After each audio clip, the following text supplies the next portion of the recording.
serving as a holding area for ingested food, the stomach continues the demolition job begun by the mouth by further degrading food both physically and chemically. Protein digestion begins in the stomach and is the main type of enzymatic breakdown that occurs there.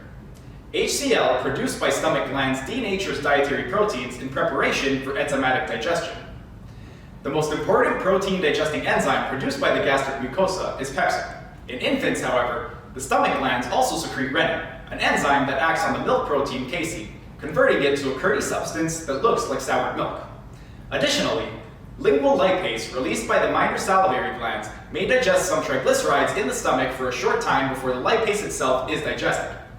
Two common lipid-soluble substances, alcohol and aspirin, pass easily through the stomach mucosa into the blood.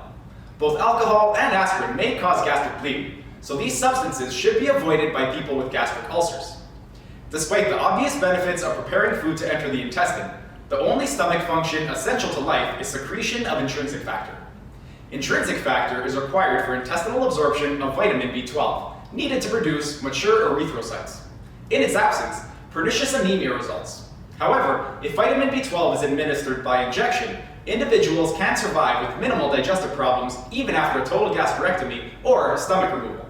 And finally, chyme is delivered into the small intestine where the next stage of the digestive process occurs.